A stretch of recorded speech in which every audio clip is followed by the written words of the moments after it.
My name's Randy Hencken. I've been the executive director of the Seasteading Institute since 2012. We're a think tank. We're a nonprofit. We were founded here in Silicon Valley, and our mission is to better humanity through creating new societies at sea. And in a little bit, I'll tell you more about this floating city project that Greg has alluded to. So by show of hands, who heard of seasteading before today? Okay, so many of you it's new, and for many of you we'll find out whether what you've heard is congruent with what I'm going to tell you it is, because there's one of the things I think is interesting about seasteading is people get a glimpse and then they apply their own idea to it, and that's good, but there's a different thing that I might have been working on for the past few years. So I hope that my talk, I'm not going to be able to tell you everything in the short talk, so tomorrow morning you can come to our workshop, and I hope that some of the things I say to you are novel, possibly controversial and challenging, from the political to the environmental or technological to humanitarian, and I encourage you to engage with me and go for this quick ride, and hopefully we'll come out with some good questions on the other side.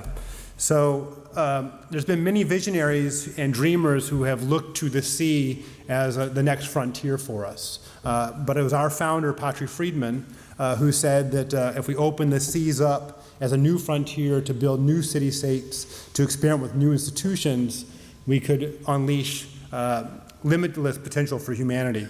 And he's not the only person here in the Valley that is thinking this way. Larry Page famously said, "There are many exciting and important things you could do, but you just can't do because they're illegal or are not allowed by regulation."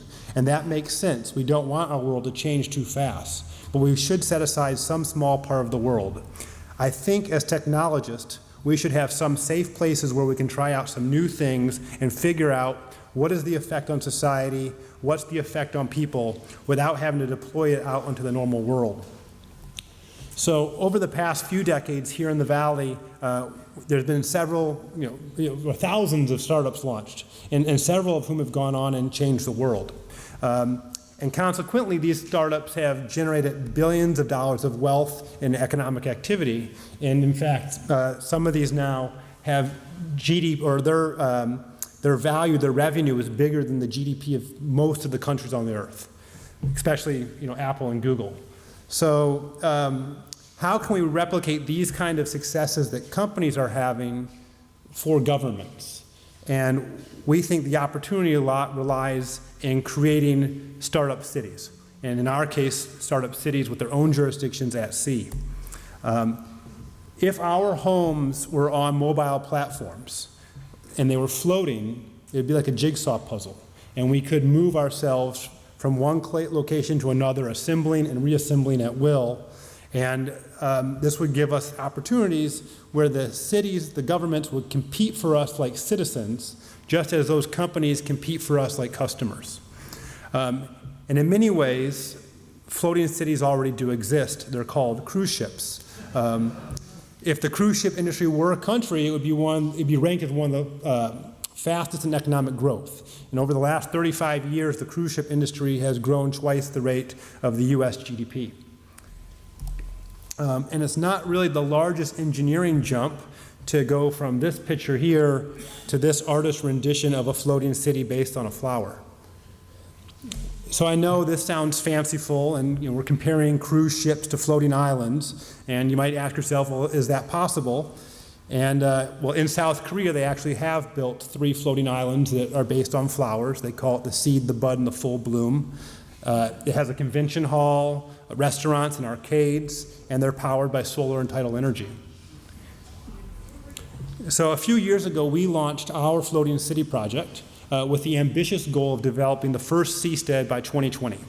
And that was a pivot for us from trying to encourage seasteading as something that was going to happen in international waters outside of outside the jurisdiction of any government. We decided instead that we would work with a host nation and make partners and try to locate the first seastead near shore in protected waters.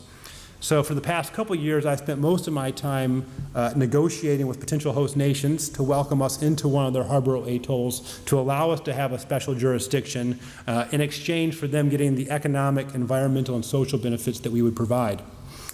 So you might, go on why we want to have a host nation.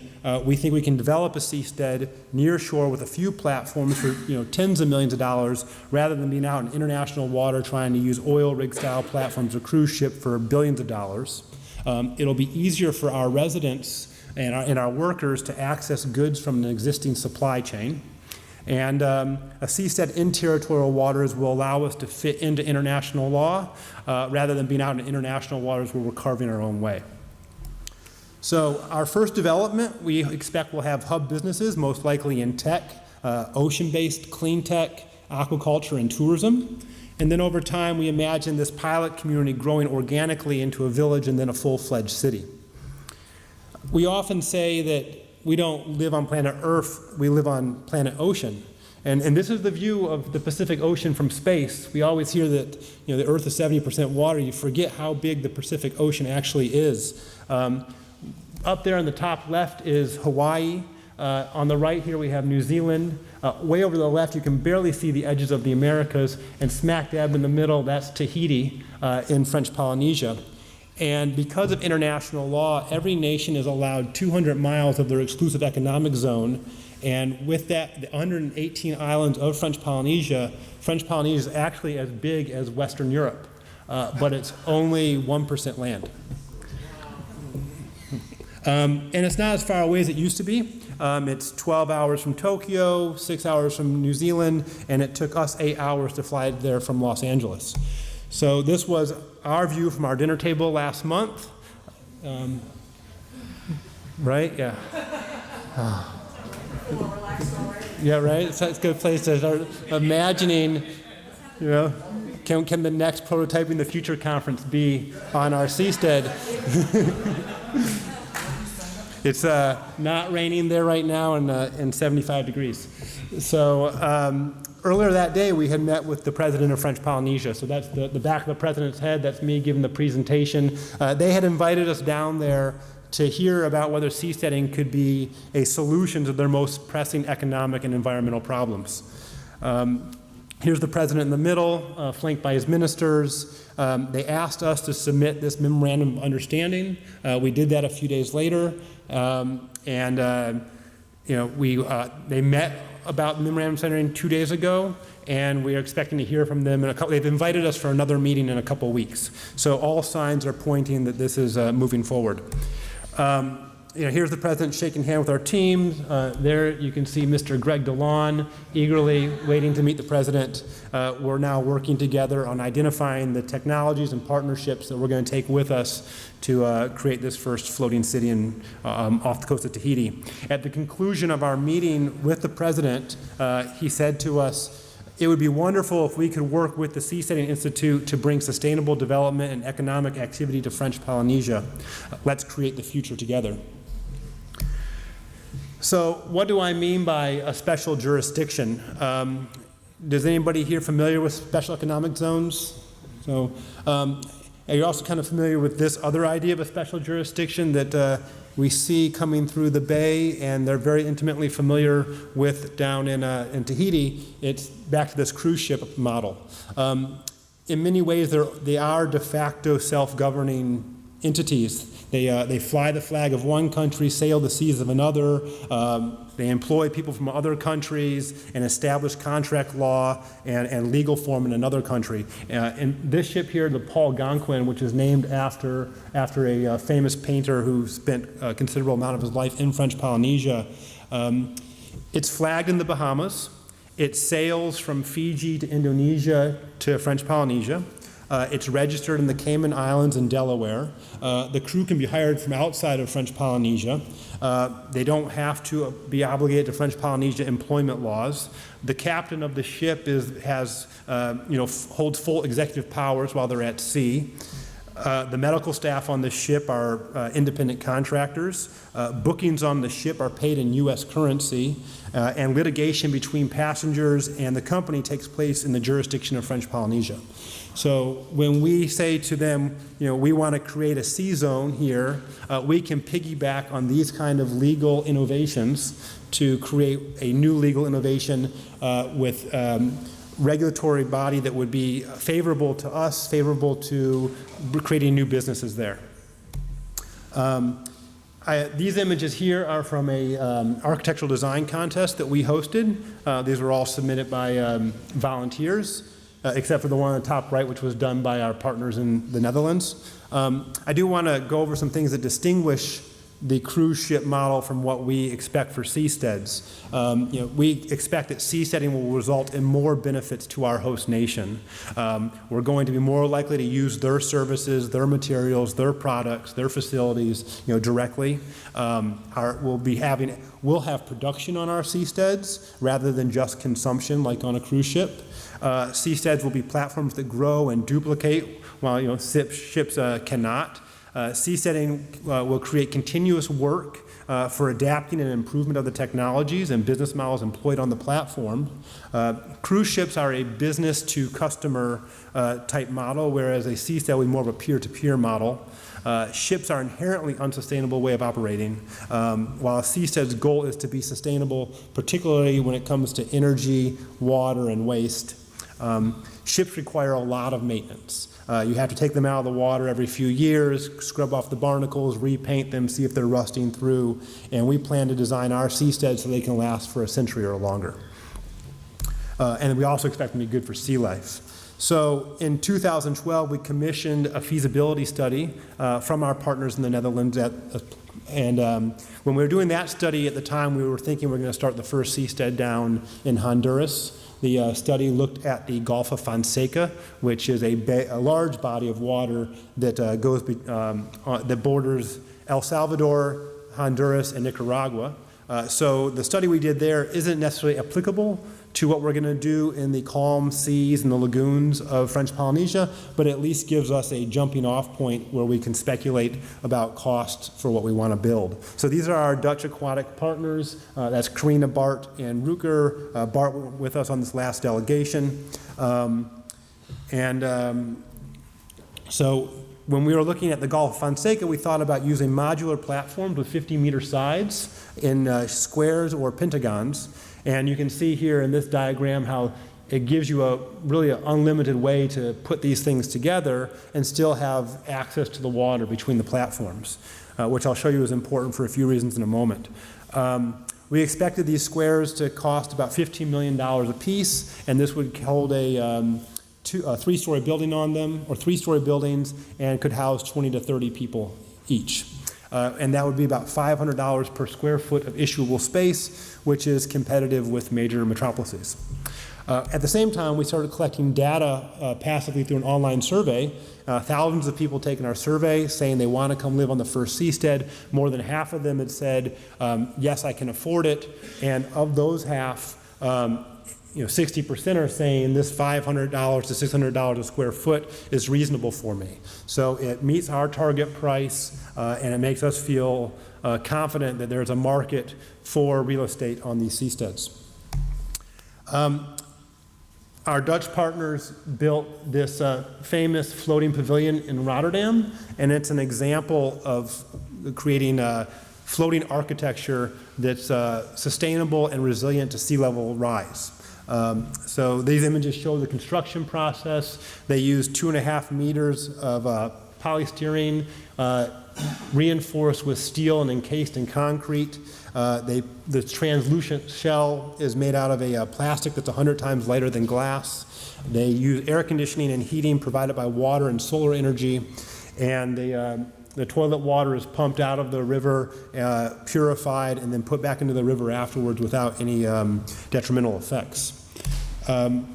So I was mentioning a moment ago how it was important to have that extra space around the seastead so you're not just piling them in, and that's because we want to be able to let sunlight still penetrate into the water so that the plants underneath us can photosynthesize. And one of my favorite hypotheses about taking our project to places in the tropic where there is coral bleaching happening is that we think we can cool the water in the lagoons. One of the major causes of coral bleaching is that the waters get hot and the coral die. So if we can strategically place our platforms there, we could keep the water cooler and allow the sea life, allow the coral to rejuvenate. And then, of course, sea life likes being underneath floating things anyhow. If you've seen, even these oil rigs that are floating out in the middle of nowhere, they become havens for sea life. So we think that this is going to be a benefit for sea life that's often hurt by humans. Also, so this slide shows that we calculate, or the Dutch calculate it, optimal square footage of platforms depending upon the depth of the lagoon. So we're taking this type of thing into consideration. And we're looking farther into the future. French Polynesia, that's our pilot project. But as we just saw in this in the Owl Eyes presentation, what happens here in our bay when we're threatened? What can we do so that we can stay close to the water? What if we can start building floating architecture right here that when the storm surges happen, we don't have to be flooded, instead we just rise up with it? And then additionally, how do we capture the pollutants that are coming out from land? Like, one of the worst things that's happening to the ocean is the phosphorus that drains out from agriculture. And we think that we can capture those nutrients and then reuse them as biofuels and feedstock for aquaculture. So here's the iconic overwater bungalows of French Polynesia.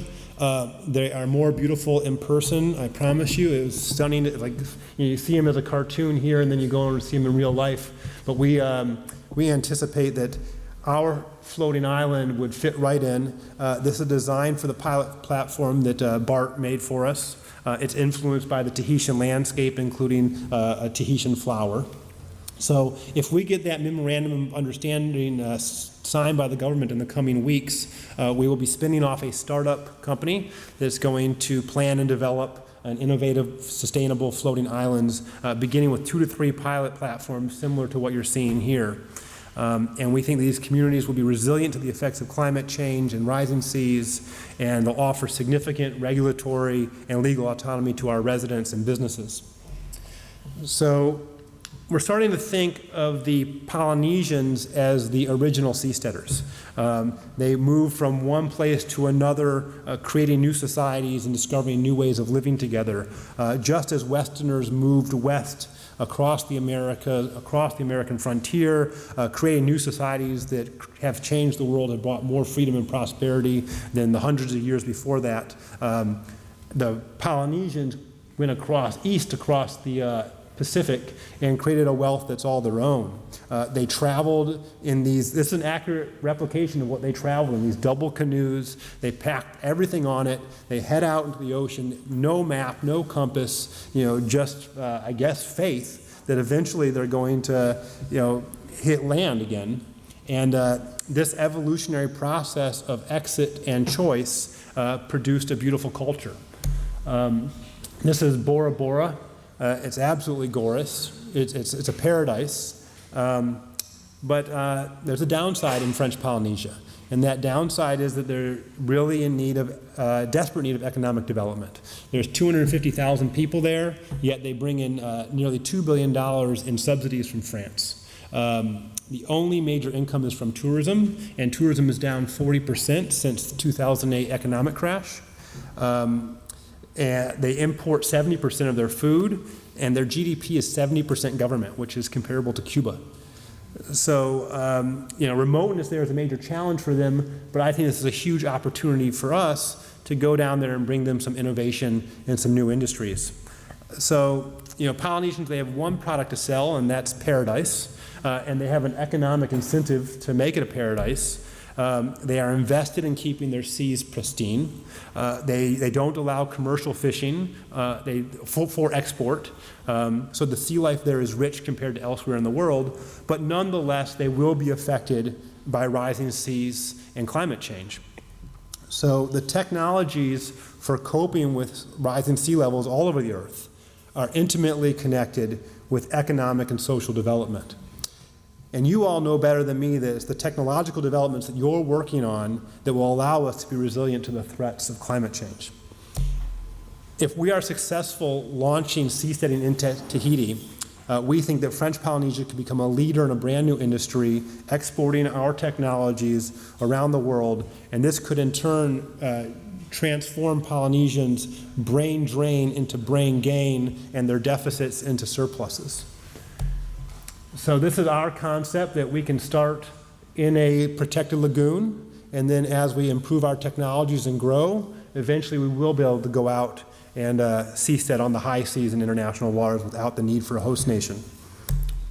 So floating cities, beginning with the pilot we are planning today, are an important answer to the pressing needs of French Polynesia and for every low-lying coastal region in the world. This could be our world in 2050. Before I close, I want to plug this book my coworker and colleague and friend Joe Quirk has written. It's coming out in March. If you liked a little taste of what I had to say today, you'll really enjoy this book. He really dives deep, talks about 8 aquapreneurs. That's what he likes to call entrepreneurs that are working on this ocean industry ideas. So the aquapreneurs are going to save us from climate threats and other threats from that you'll learn about if you read the book. That'll be out in March, published by Simon & Schuster. So take down my name if you'd like. Hit me up. I'll hang around. I think if there's cocktails now or something, Greg, I don't know. Is there? Well, first of all, thank you to Randy.